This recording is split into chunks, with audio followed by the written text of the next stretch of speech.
I'm really inspired by lots of different artists. There is one specifically called Zohra Opoku, who is a Ghanaian German textile designer, and she explores kind of politics, identity, heritage through her work, and she makes really big pieces, and that really stands out to me because I hope one day that I can make huge kind of tapestries. And hi KLAT, it's Ophelia Dos Santos. This is my Get to Know Me with KLAT.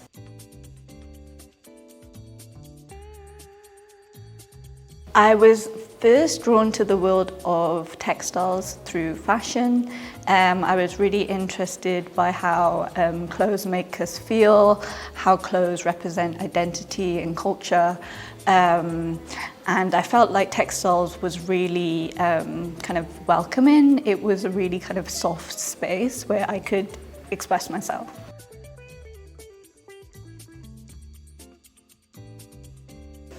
I have developed into an educator and researcher through my practice by learning about textiles and learning about the ways it intersects with the world around us. So learning about textiles through history, through heritage. It's really kind of fascinating to me, and I wanted to also share that knowledge with other people, so I didn't want to just be a visual artist.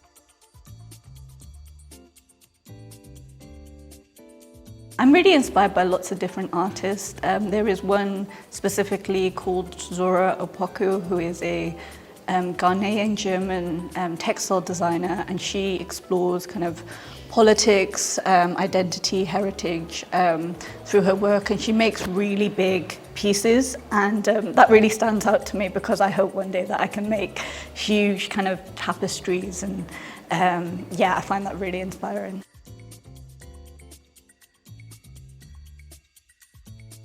Overconsumption and waste of the fashion industry isn't a very attractive topic to talk about. It makes us reflect and really kind of interrogate our own consumption habits.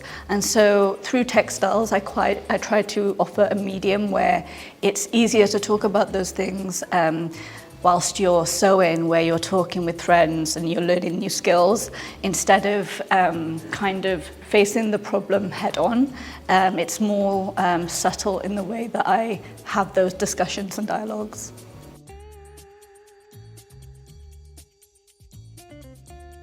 I felt like Cardiff was missing a kind of textile-based community. There are some pockets within Cardiff that are doing amazing work, but I wanted something closer to home. I'm based in Cardiff Bay, and I love hosting people at my workshop, and I love sharing skills and being able to give people the confidence to explore this part of their creativity. And so I started hosting my Sip and Sews a couple months ago, and they're going really well, and they're just like really wholesome. I host them on Saturday mornings, and they're just like a really chill vibe.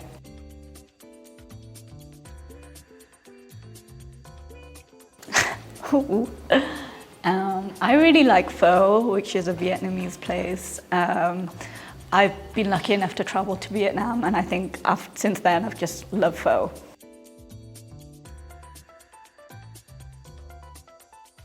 I structure my workshops in a quite relaxed way. I normally give like an introduction or a talk before we start the creativity.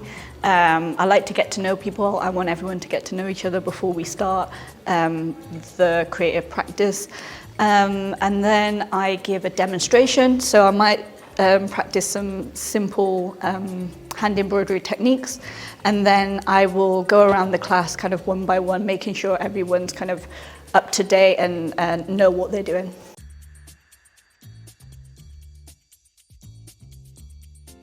I think generally I'm really interested by current affairs, by the world around me, and that's like everything from economics to politics. All sorts of podcasts are in my podcast list, but I think it allows me to maybe think outside of the box when it comes to exploring these topics, because everything is kind of interlinked, from how social media companies market different fashion items to us, and like how does the algorithm work. It is all relevant to textiles or fashion in some way. It might not be directly linked, but I think technology it's important to have conversations about technology as well as those really traditional crafts tools that seem quite far away from it.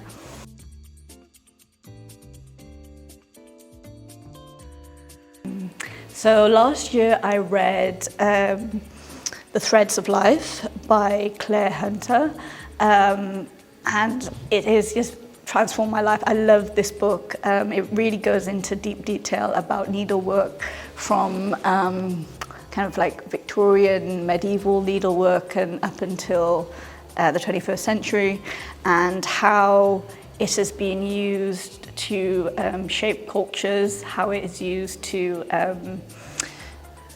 what's the word I'm looking for? Restore heritage and keep traditions. So I really love that book. There's also, what other ones? There's loads of like podcasts that I love. I don't know about films.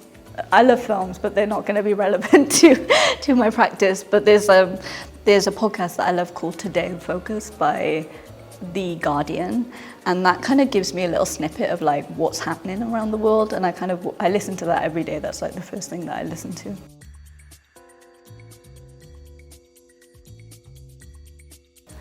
I could do handstands. I mean, everyone knows that by now, but I guess that's something interesting.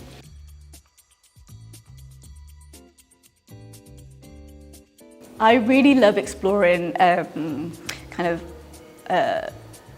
ethnic minority histories in Wales, and I think it's important to emphasize those stories in my work.